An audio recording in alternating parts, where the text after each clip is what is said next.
उसका मतलब क्या है, कुछ मायने हैं क्या? Yes sir. What is there in name कहते हैं, लेकिन मतलब तो होता। यस, फ्यूज का मतलब अमृत होता है सर। वाह, बढ़िया, वेरी गुड। तो कुछ अमृत का जलपान कराओ हम लोगों को अपने पर्सनालिटी से। मैं बिल्कुल कोशिश करूंगा सर। बढ़िया। तो पीयूष तिवारी, तुम एनआईटी से बीटेक किए हो। Yes sir. क्या था? Mining engineering. गुड परसेंटेज, अच्छा किया। सीबीएसई। और अभी क्या कर रहे हो?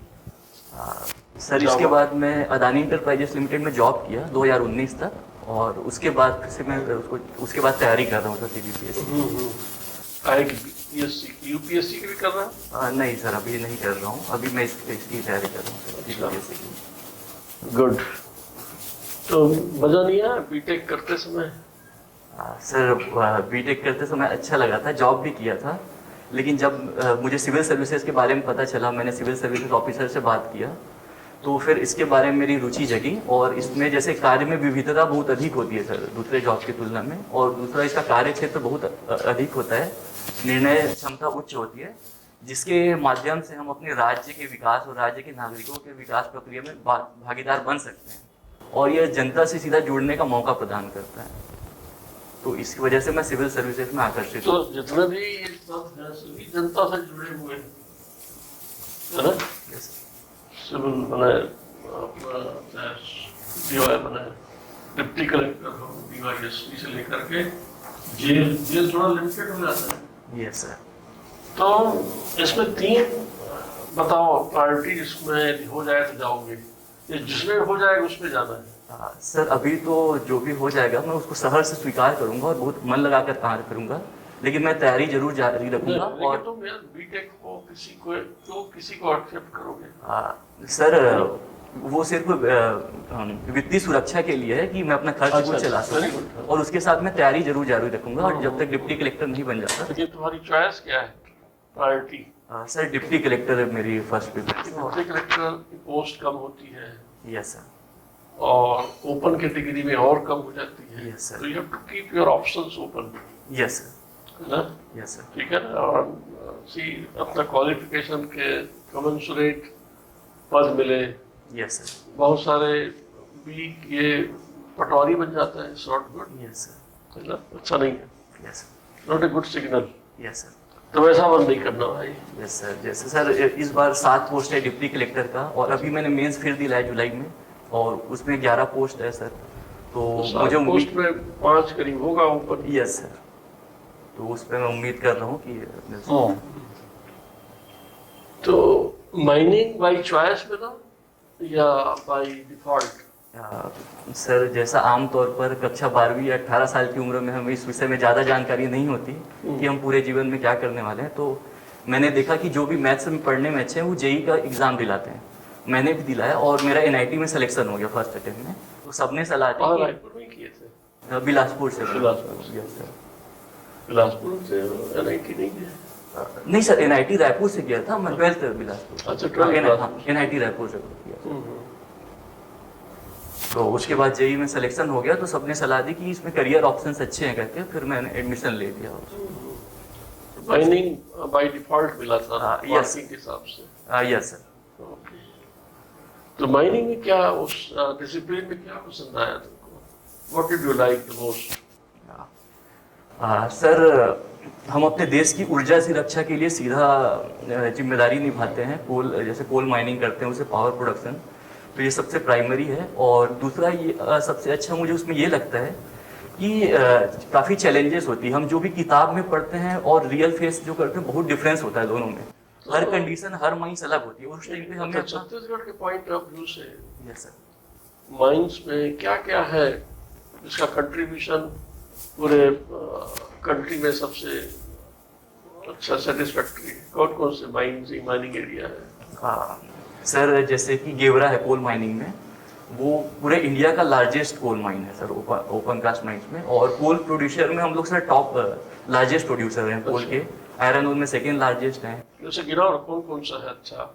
Mines sir. हाँ, कोल हुआ एक, और आयरन ओर में सर, आयरन एनएमडीसी की माइंस। आयरन ओर कहाँ मिलता है देश में? छत्तीसगढ़ में मिलता है? यस सर, एनएमडीसी की जो माइंस है सर, दंतेवाड़ा। फिर थर्ड? उसके बाद सर टीन और एलेक्जेंड्राइट के हम लोग सोल प्रोड्यूसर हैं। अच्छा, और सर उसके अलावा सर बॉक्साइड है, लाइमस्टोन है, और लाइमस्टोन के कारण बाल्को में कौन है अभी?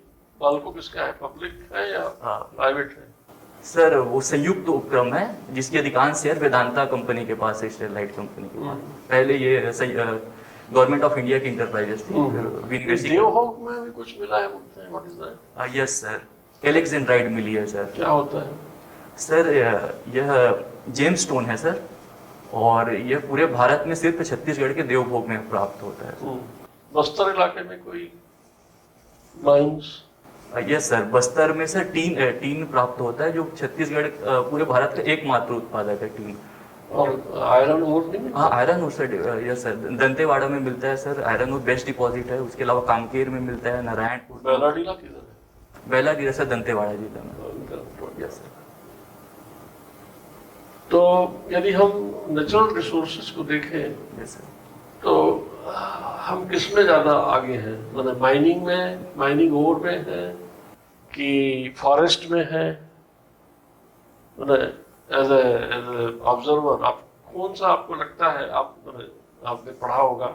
Yes sir. तो माइनिंग का से कंट्रीब्यूशन ज्यादा है कि फॉरेस्ट प्रोड्यूस या फॉरेस्ट का कंट्रीब्यूशन ज्यादा है? Yes sir. सर जो भी IFSR का रिपोर्ट आया फॉरेस्ट में, उसमें हमारा पूरे भारत में हम लोग तीसरे स्थान पर है। लगभग 44% हमारा वन का क्षेत्र है। और अगर हम पूरे देश में खनिज की दृष्टि से देखें तो खनिज उत्पादन के जो मूल्य है उसके आधार पर भी हम तीसरे स्थान पर हैं। किससे नापते हैं हम? उससे रेवेन्यू जनरेट होता है, उससे नापते हैं या एरिया से नापते हैं? खनिज का सर? नहीं, कोई सा भी। जैसे मैंने दो चीज बताई, forest, yes sir, 44% area wise है, लेकिन उससे रेवेन्यू स्टेट को कितना मिलता है? माइंस तो सेंट्रल गवर्नमेंट का हो गया, कुछ स्टेट गवर्नमेंट का है ना? यस। तो किससे लेते हैं? उससे रेवेन्यू जनरेट होता है, उससे मापते हैं सर कि एरिया? सर फॉरेस्ट को तो एरिया के दृष्टि से देखते हैं और उससे रेवेन्यू भी होता है। परंतु अगर रेवेन्यू की दृष्टि से देखें तो फॉरेस्ट मिनरल्स की तुलना में बहुत कम रेवेन्यू होती है। मिनरल्स हमारे राज्य राजस्व का एक अच्छा स्रोत है सर। मिनरल से लगभग हमारा 6100 करोड़। एनएमडी से तो सेंट्रल गवर्नमेंट का है sir, but royalty state government को दिया जाता है। कोई भी मिनरल हो उसकी रॉयल्टी, और जो रॉयल्टी होती है हमारे राजस्व का प्रमुख साधन होता है। तो 6100 करोड़ रुपए लगभग। लेकिन माइनर फॉरेस्ट प्रोड्यूस जो है छत्तीसगढ़ के, वो भी बहुत पॉपुलर है। Yes sir. अच्छा कंट्रीब्यूशन है रेवेन्यू जनरेशन। Yes sir. ये हरा सोना क्या होता है? हरा सोना, हरा सोना? सर मैं श्योर नहीं हूँ, लेकिन अगर अनुमति दे तो मैं अनुमान लगा सकता हूँ सर। सर तेंदुपत्ता को शायद हरा सोना माना जाता है, जो 17% पूरे भारत का हम लोग उत्पादन करेंगे। और बहुत सारे माइनर फॉरेस्ट प्रोड्यूस जिसको ऐसे फेस्टिव सीजन में उपयोग करते हैं, है ना? चार, चिरौंजी, ये सब मालूम, मतलब you should know all this things. Yes sir. क्योंकि छत्तीसगढ़ की ज्योग्राफी मालूम होनी चाहिए। Yes sir. और पूरे देश में हमारा स्थान क्या है? ठीक है, चलिए चलते हैं। ये बताइए पीयूष, ये सबसे ज्यादा अर्थ क्रस्ट में कौन सा मेटल मिलता है? मेटल अर्थ क्रस्ट में सर, जहाँ तक मुझे याद आ रहा है एल्यूमिनियम मिलता है। दूसरा मेटल ये बताइए कि DMF फंड क्या है और इसका कहाँ उपयोग होता है, कौन उपयोग कर सकता है? Yes sir. सर खनन क्षेत्र और उससे प्रभावित व्यक्तियों के विकास के लिए प्रत्येक जिले में DMF डिस्ट्रिक्ट मिनरल फाउंडेशन की स्थापना की जाती है। इसका प्रावधान MMDR अमेंडमेंट एक्ट 2015 के सेक्शन 9 में है, और इसका अध्यक्ष कलेक्टर होता है और उसके अलावा अन्य सदस्य भी होते हैं। और जो खनिज से प्राप्त रॉयल्टी होती है उसका अधिकांश 1/3 भाग तक DMF फंड को एकत्रित होता है, और उसका पूरा अकाउंट अलग होता है जिसका उपयोग उस जिले के पर्टिकुलर उस जिले के विकास के लिए, जैसे वहाँ पे शिक्षा, स्वास्थ्य, पेयजल, अधोसंरचना विकास, इन सब क्षेत्रों में खर्च किया जाता है। शिक्षा और स्वास्थ्य में ज्यादा करते हैं? Yes sir. ये बताइए आप कि आपका जो लास्ट प्रायोरिटी है सहायक जेल अधीक्षक है, यस सर। है ना? मान लीजिए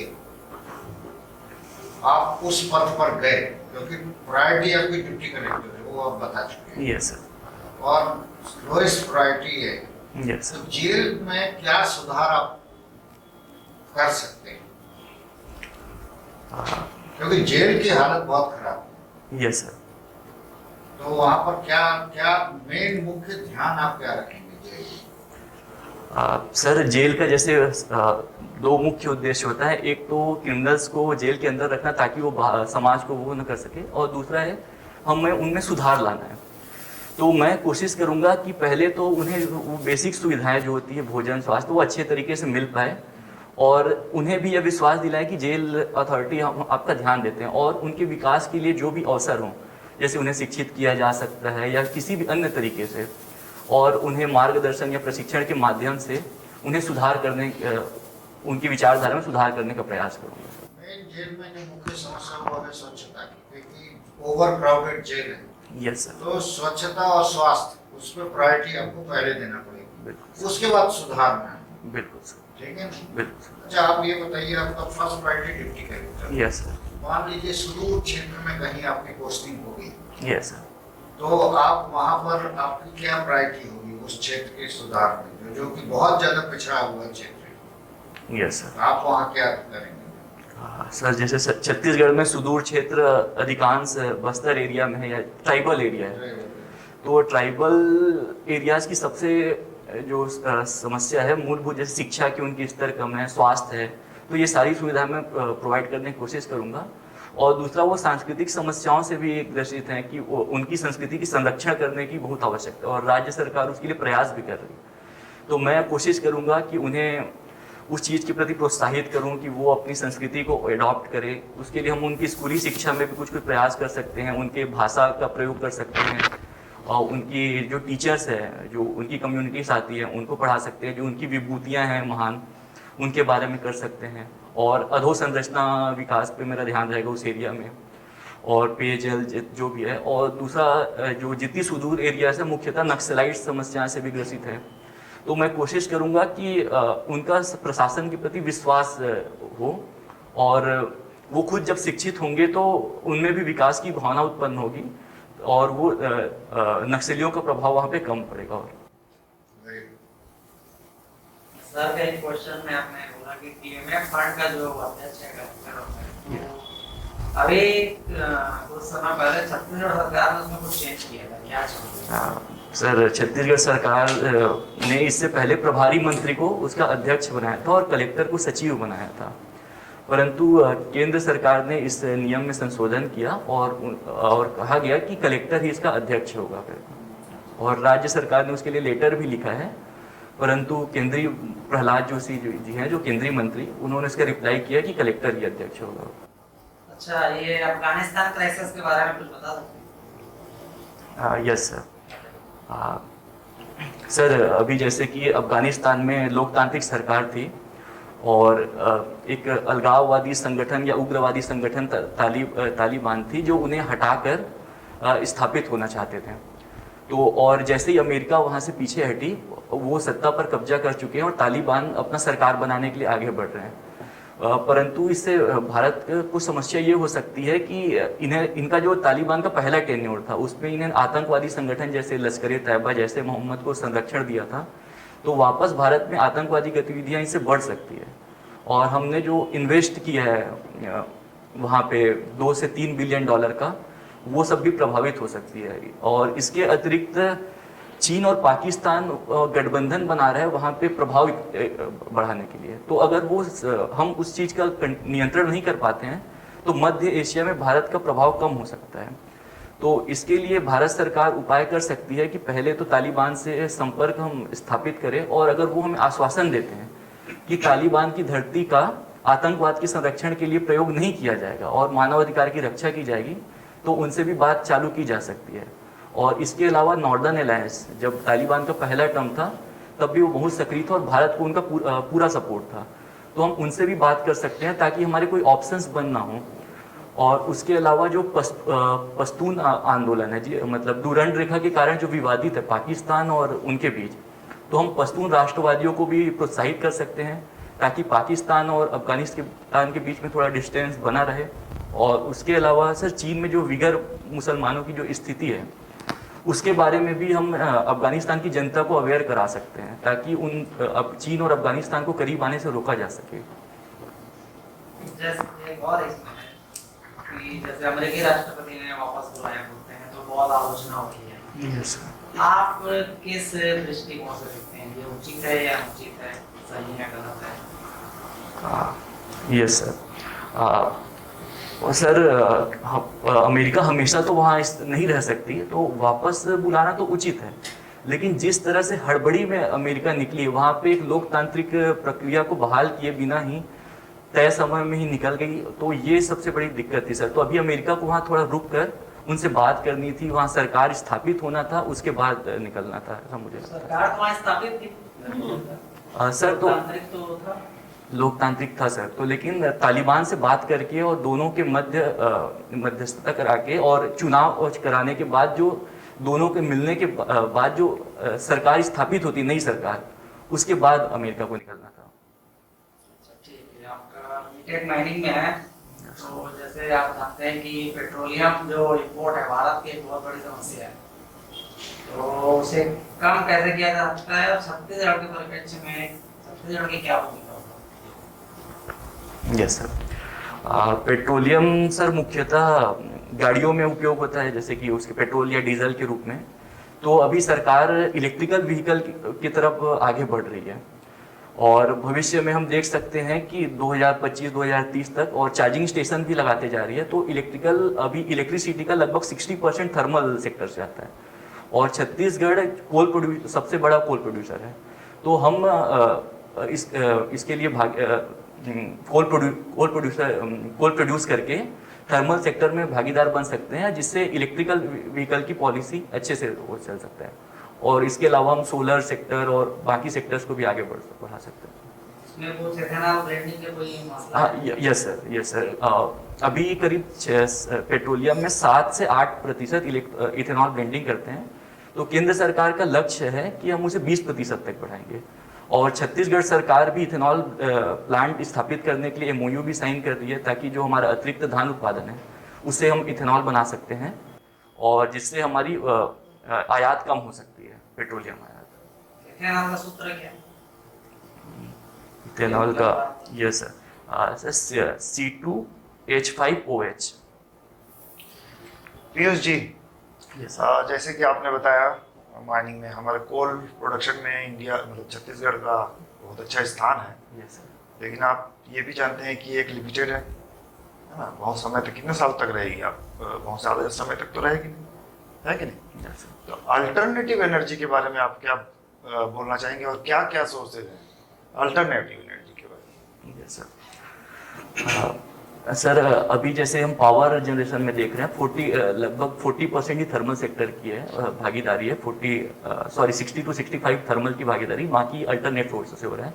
और केंद्र सरकार ने लक्ष्य भी रखा है 2022 तक 175 गीगावाट उत्पादन हम रिन्यूएबल सोर्स से करेंगे, जिसमें 100 गीगावाट सोलर एनर्जी से करेंगे, और लगभग 70 गीगावाट है वो उससे पवन ऊर्जा से उत्पादन करेंगे, और उसके अलावा जियो थर्मल और अन्य क्षेत्रों से भी उत्पादन करेंगे। और केंद्र सरकार इस दिशा में आगे भी बढ़ रही है। छत्तीसगढ़ में स्थिति? छत्तीसगढ़ में सर जैसे सोलर SEZ की स्थापना की जा रही है, जहाँ तक मुझे याद आ रहा है राजनांदगांव जिले में स्थापित की जा रही है। पवन ऊर्जा संयंत्र बालोद में स्थापित की गई है, और अभी जैसे कि हम जो ये गोधन न्याय योजना है, तो इसे भी और आगे बढ़ाकर हम बायोगैस का उपयोग कर सकते हैं घर घर में। तो इस दिशा से तरह से हम आगे बढ़ सकते हैं। ठीक है। अच्छा पीयूष जी, एक और समस्या जो माइनिंग से रिलेटेड सबसे ज़्यादा देखी जाती है, डिस्प्लेसमेंट की। यस कई ऐसे नए जो खनन क्षेत्र खोज किए जाते हैं, तो फिर वहाँ की जो जनता है, वहाँ की जो पॉपुलेशन है, जो गांव है, पूरा उनको डिस्प्लेसमेंट करना, दूसरी जगह करना पड़ता है। तो आप इस विषय में क्या कहना चाहेंगे? ये किस तरह से ये किया जाना चाहिए और क्या ये सही है? आप किस तरीके से इसको देखते हैं? सर जैसी हम विकासशील देश हैं और विकास हमारी सबसे प्राथमिकता है, तो उसके लिए हमें खनन तो करना ही पड़ेगा क्योंकि ऊर्जा आवश्यकता है, लेकिन साथ साथ जनजातियों की सांस्कृतिक अस्मिता को बनाए रखना भी हमारी जिम्मेदारी है। तो इसके लिए भी हमेशा मध्यम मार्ग सबसे श्रेष्ठ होता है। तो हम खनन क्षेत्र की स्थापना तो करें, लेकिन साथ साथ हमें पूरा ध्यान रखना पड़ेगा कि उनकी जो संस्कृति थी उसका किसी भी तरह से विनाश ना हो, और उसका सिर्फ हम एक बार उन्हें डिस्प्लेस करने के बाद भूल ना जाए। हम रेगुलर तरीके से उनसे बार बार मिले और उनकी समस्याएं सुने, और उन्हें जो भी समस्याएं हैं उसे दूर करने का प्रयास किया जाए। चलिए, आपके कवर्धा में एक एग्जांपल है। कवर्धा से हैं आप, कवर्धा से बिलोंग करते हैं। वहाँ इस तरीके की एक कोई जो खनन क्षेत्र है वो आपको पता चला, मतलब आप वहाँ के चलिए डिप्टी कलेक्टर हैं, ठीक है, हम मान लेते हैं आप वहाँ के डिप्टी कलेक्टर हैं, और एक नया क्षेत्र आप लोगों को पता चला, लोगों को पता चला सेंट्रल गवर्नमेंट की टीम या स्टेट गवर्नमेंट की, जिस तरीके से अभी समस्या आ रही कि वहाँ एक गाँव है, वो एक ट्राइबल का विलेज है, सपोज बैगा का, मैकाल श्रेणी है, वहाँ एक बैगा जनजाति का गाँव है। अभी वो गाँव के लोग जो हैं वो वहाँ से हटना नहीं चाहते नेचुरली, ठीक है ना। अभी जिम्मेदारी आपको आती है, आप इसको कैसे डील करेंगे, किस तरीके, क्या स्टेप होगा, इनिशियल स्टेप क्या होगा और कैसे इसको डील करेंगे? यस सर, कोई भी सर डिस्प्लेसमेंट से पहले RNR प्लान बनाया जाता है, रिसेटलमेंट एंड रिहेबिलिटेशन प्लान। तो उसमें पूरा वर्णन होता है कि हम इसके बाद क्या क्या करने वाले हैं। तो मैं पर्सनली जाऊंगा और उस क्षेत्र के जो भी उस समुदाय के जो प्रमुख लीडर्स हैं उनसे मैं बात करूंगा कि अगर यहाँ पे उद्योग लगते हैं तो आपको क्या क्या फ़ायदे होने वाले हैं। आपको रोजगार मिलेंगे, शिक्षा, स्वास्थ्य, ये सारी सुविधाएं भी मिलेगी। और आप जब डिस्प्लेसमेंट होंगे तो हमारे पास आपके लिए क्या क्या प्लान्स हैं, हम आपको कैसे घर प्रदान करेंगे, आपकी जो भी मूलभूत आवश्यकता है हम उन सारी चीज़ों का ध्यान रखेंगे। और हम ये ध्यान रखेंगे कि आपको किसी भी तरह से कोई दिक्कत ना हो, और इन सब माध्यम से मैं उन्हें समझाने का प्रयास करूँगा। बहुत बढ़िया। अच्छा पीयूष जी, ये जो आपको अभी प्रोसीजर जो बताया प्रोसेस, Yes, वो तो सभी हर जगह इस तरीके का प्रोसेस होता है, Yes. पर इसके बावजूद भी कॉन्फ्लिक्ट क्यों रहता है, क्यों इतना कॉन्फ्लिक्ट होता है ट्राइब जो कम्युनिटीज है और गवर्नमेंट के बीच में? सर इसे हम कम्युनिकेशन गैप के बीच रूप में भी देख सकते हैं। सरकार कार्य भी करती है, लेकिन कभी कभी होता है कि संवाद स्थापित नहीं हो पाता है, और कई बार ये होता है कि हम उन्हें स्थापित तो कर देते हैं लेकिन दोबारा उनका रिव्यू नहीं हो पाता है। तो मैंने पढ़ा था मध्य प्रदेश में किसी जगह में हुआ, वहाँ के मॉडल मुझे बहुत अच्छा लगा कि हम उनको सिर्फ एक बार स्थापित ना करें और रेगुलर उनका रिव्यू भी करें कि उन्हें कोई दिक्कत तो नहीं हो रही है। अगर हम बीच बीच में जाकर उनका रिव्यू करेंगे तब मेरे हिसाब से उन्हें कोई दिक्कत नहीं होगी। बढ़िया। पीयूष जी, आपका इंटरव्यू 14 सितंबर की डेट को है। Yes sir. उस दिन की कोई खासियत आपको याद है? 14 सितंबर, सॉरी सर अभी मैं रिकॉल नहीं कर पा रहा। हिंदी से कोई संबंध है? यस सर, हिंदी दिवस मनाया जाता है सर उस दिन, संविधान सभा में तो आपसे हिंदी। कुछ हिंदी की कुछ बातें पूछ लूँ? Yes sir. ठीक। आपने अपना नाम पीयूष बताया, अमृत सर बताया, अमृत की कुछ और पर्यायवाची बताइए। हाँ, पीयूष, अमृत, सुधा, अमीय, ठीक। और सुरभोग भी कहते हैं। ओके। इसका विलोम शब्द क्या है अमृत का? अमृत का विष, उसके भी कुछ पर्यायवाची बता दीजिए। गरल, ओके। विष, और फलाहार। याद फलाहार में गरज है। ठीक है, कोई दिक्कत नहीं। और आपसे मैं कुछ और पूछना चाहूँगा, आपकी अभी जो है ट्रांसकेंडेंटल टेक्निक से आप मेडिटेशन करते हैं। Yes. ये क्या होता है ट्रांसकेंडेंटल टेक्निक? सर ट्रांसेंडेंटल वर्ड भी होता है, समझा, आराम Yes. से बताइए। सर भावातीत पद्धति, हम्म, इसका प्रतिपादन महर्षि महेश योगी जी ने किया था। ठीक। और इसका जैसे शाब्दिक अर्थ देखें तो भाव विचारों से संबंधित है, और अतीत मतलब परे जाना। तो ये ध्यान की एक ऐसी पद्धति है जिसमें हम विचारों से परे जाकर शांति की अवस्था में बैठते हैं और आनंद की अनुभूति करते हैं। और यह हमारी पारंपरिक जप योग से साम्यता रखता है, जिसमें गुरु अपने शिष्यों को दीक्षा के माध्यम से मंत्र प्रदान करते हैं और जिसका वो पालन करते हैं।